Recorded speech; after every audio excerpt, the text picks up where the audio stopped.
What's up, guys? What's going on? I'm Paul. This is Pauline Theology's Daily Devotional, and we are going through the book of John. We're in John chapter 9, verses 18 through 24. We're continuing on this story, this pericope of the man who was born blind that Jesus heals. And so earlier we have him not, we have him earlier, we have him being healed, being talked to by his folks, not his folks, but his neighbors and stuff. And then the neighbors sent him to the leaders.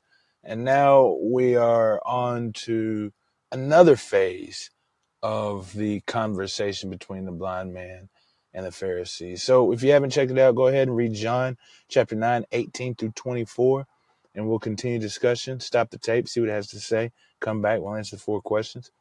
If you have already read, without further ado, we're going to jump into it, man. So the first question is what's going on? What's happening in the narrative? And like I explained a little bit earlier, we have the Pharisees questioning the blind man. And now that he said that Jesus was a prophet, he gave a positive notion of who Jesus is. The Pharisees don't like it, man. The Jews, the ruling elite don't like it. And so they don't believe him.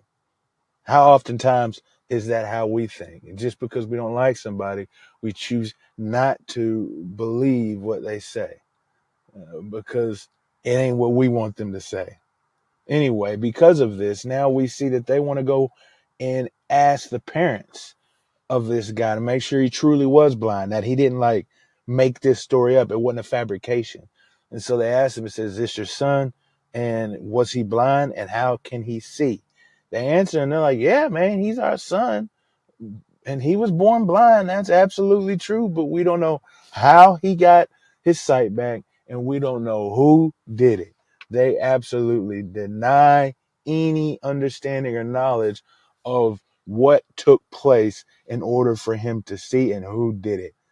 And the reason John gives is because they were afraid of the ruling elite. We saw that earlier because it says that no one wanted to speak of Jesus because of the Jews, because of the Pharisees, the ruling elite. And again, we see that here. It says that they had already decided to put people out of the temple if they acknowledge Jesus as the Christ. And so these parents of this child do not want to say anything.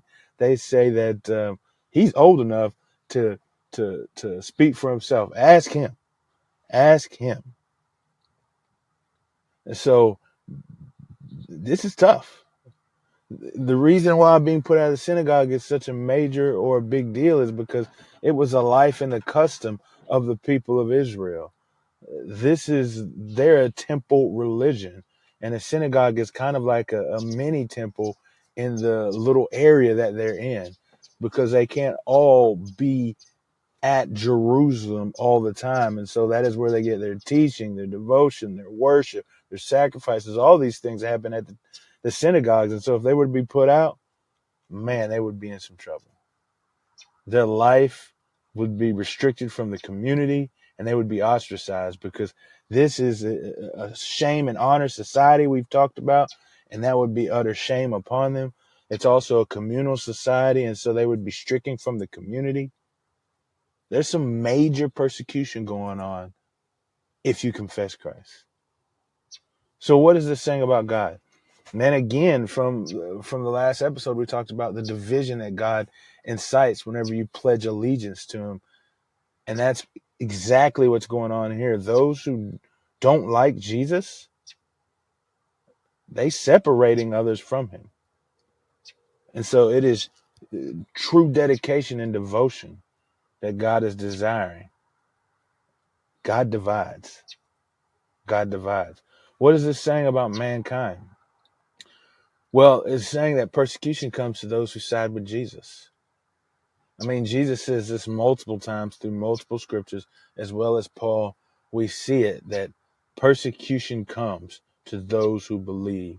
That's why Jesus says you got to take up your cross, because this life is going to be hard.